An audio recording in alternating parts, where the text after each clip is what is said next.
जय श्री कृष्ण।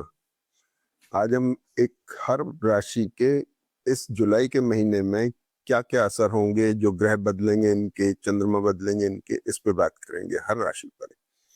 तो सबसे पहले अपन ये देखें कि जुलाई के महीने में ग्रहों का क्या परिवर्तन आ रहा है। चंद्रमा तो बदल ही रहे हैं, सारी राशियों में घूम के 12 राशियों में एक महीने में घूम जाएंगे, लेकिन दूसरे ग्रह भी बदल रहे हैं। दूसरे ग्रहों में क्या बदल रहे हैं देखिए। सबसे पहले 13 तारीख को शनि वक्री हो रहे हैं मीन राशि में। ये बड़ा महत्वपूर्ण विषय है क्योंकि शनि अभी कन्या नवांश में चल रहे हैं, थोड़े फ्रीज हैं, सीज्ड हैं अभी। जैसे वक्री होंगे थोड़ा एक्टिव हो जा रहे हैं, तो शनि की इफेक्टिविटी बढ़ेगी। सूर्य कर्क राशि में आ रहे हैं 16 तारीख को। मिथुन राशि से गुरु का साथ छोड़ देंगे, बुध के साथ आ जाएंगे। बुध आदित्य योग बनाते हैं। अलग अलग राशियों पे, अलग अलग जन्म पत्रियों पे अलग अलग असर आएंगे, लेकिन उनका कॉर्पोरेट वर्ल्ड और गवर्नमेंट सेक्टर इसके साथ साथ छूटेगा और बुध के साथ ही संचार करेंगे 16 तारीख के बाद से महीने के अगले महीने की 15-16 तारीख तक। फिर बुध वक्री हो रहे हैं कर्क राशि में। कर्क राशि में बुध का वक्री होना बड़ा महत्वपूर्ण है, ठीक है। अपनी मिथुन राशि से अगली राशि में बैठे, इसलिए गुरु का वक्री होना भी बहुत जरूरी है। मतलब गुरु का, बुध का वक्री होना बहुत महत्वपूर्ण है। शुक्र भी 26 जुलाई मंथ के एंड में मिथुन राशि में आ रहे हैं। पूरे महीने तो ये वृषभ में चलेंगे, मिथुन में आ जाएंगे। और मंगल कन्या राशि में आ रहे हैं 28 तारीख से, यानी सिंह राशि से बाहर आ रहे हैं, केतु की गिरफ्त से बाहर आ रहे हैं। इनका केतु मंगल का जो एक्यूट कॉम्बिनेशन है वो बाहर आ जाएगा और लोगों को थोड़ा रिलीफ मिलेगा। लेकिन 28 तारीख के बाद भी मंगल उत्तर फाल्गुनी नक्षत्र में रहेंगे, जो सूर्य का नक्षत्र है। ध्यान देने की बात है, पूरे जॉडिक सिस्टम के अंदर सूर्य और मंगल दो हाईली एनर्जेटिक प्लैनेट हैं, और जब ये दूसरे के नक्षत्र में आते हैं, एक दूसरे की राशि, एक दूसरे से दृष्ट होते हैं, एनर्जी बहुत ज्यादा बढ़ जाती है और उस जन्मपत्री में एग्रेशन बहुत बढ़ जाता है। अब वो कहाँ कहाँ बढ़ता है ये हर उसके प्लेसमेंट पर डिपेंड करेगा। तो मंगल का एग्रेशन जाएगा नहीं, लेकिन राशि परिवर्तन से कन्या राशि में आके थोड़ा माइल्ड हो जाएगा। एक सबसे खास बात, इंपॉर्टेंट चीज ये है कि मंगल केतु का जो कॉम्बिनेशन है 28 तारीख तक का, ये बहुत जबरदस्त रोल प्ले करने वाला है इस महीने के अंदर। और ये जो स्ट्रेस बना था, लड़ाई झगड़े हुए, युद्ध कैसे हालात बने, और आप देख रहे होंगे एक्सीडेंट वगैरह, हवाई जहाज गिर गया, ये जो कॉम्बिनेशन है मंगल केतु का, ये ये थोड़े से क्लोज आते चले जाएंगे। 10 जुलाई, 14 जुलाई, 20 जुलाई को सबसे ज्यादा क्लोज होंगे। तो उससे की प्लानिटरी पोजीशन का बहुत ध्यान रखना है, जो हर लोगों के स्वास्थ्य पे और कामकाज पे और हर तरह से फर्क करेगा। और इसके बाद में छोटा सा एक रोल पर करने, शुक्र 3 दिन के लिए वर्गोत्तम में चलेंगे, लेकिन मंगल जो है 29 तारीख से लेकर 2 अगस्त से मकर नवांश में लोगों को बहुत रिलीफ दे जाएंगे। कन्या राशि और मकर नवांश बहुत अच्छा योग मंगल बनाएंगे।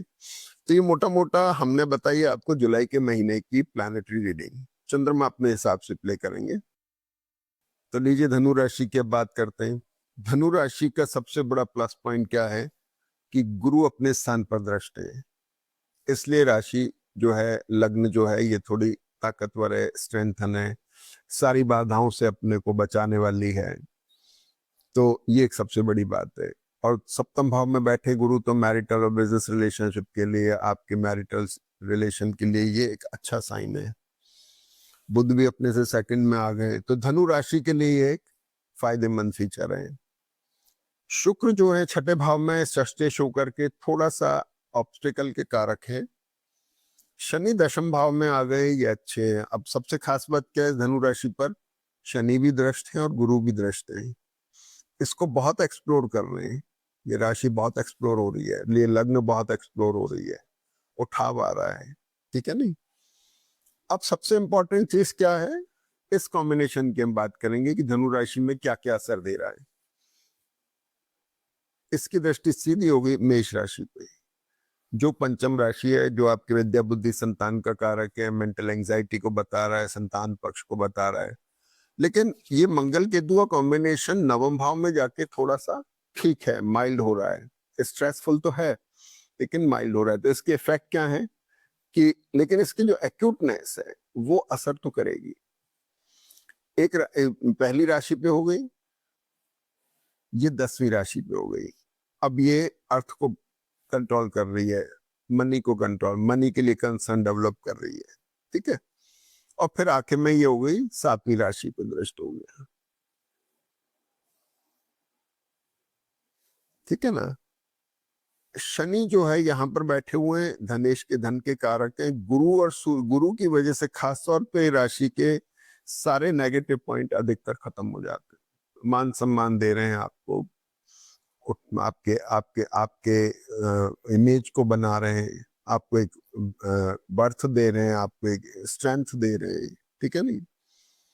प्रोफेशनल पार्ट के लॉर्ड छठे में चले गए तो थोड़ा सा प्रोफेशनल चेंजेस देते जा रहे हैं। सप्तमेश होकर के भी यहाँ तो मैरिटल और बिजनेस रिलेशनशिप में भी चेंजेस आ रहे हैं, लेकिन बेटर, अच्छे महीने में आ रहे हैं। ये षष्ठी सप्तम में जैसे जाते हैं 26 तारीख के बाद से रिलेशनशिप में एक लाइबिलिटी डेवलप हो रही है।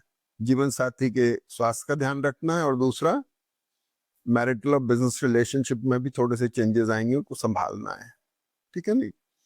शनि वक्री हो रहे हैं दशम में बैठ करके, शनि के ऊपर मंगल की भी दृष्टि है, तो शनि आपके थर्ड लॉर्ड हो गए। एफर्ट्स, प्रयासों में कमी नहीं करनी है, नहीं तो आपको वो रिजल्ट नहीं मिल पाएंगे जो मिलने चाहिए। पैसे की थोड़ी सी टाइटनेस हो सकती है, लेकिन पैसा आ जाएगा।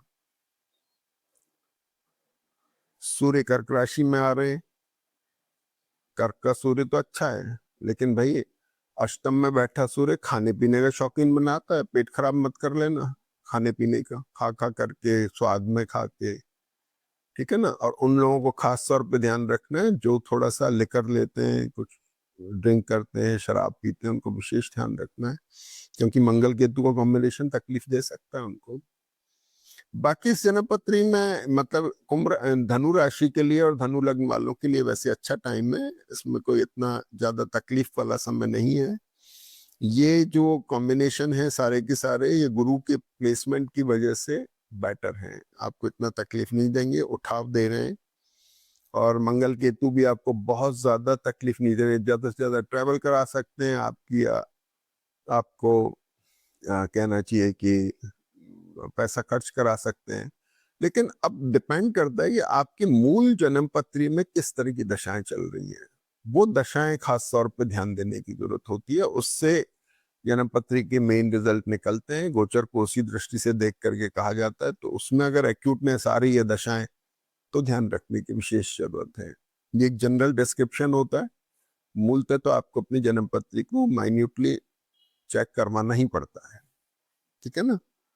और राहु तीसरे स्थान में है, पराक्रमी बना रहे हैं आप, इफेक्ट आपके अंदर एक प्रयास आ रहे हैं, आप नए कामों में प्रवृत्त हो रहे हैं, तो ये एक अच्छे साइन इस जन्मपति इस धनु राशि के लिए आ रहे हैं।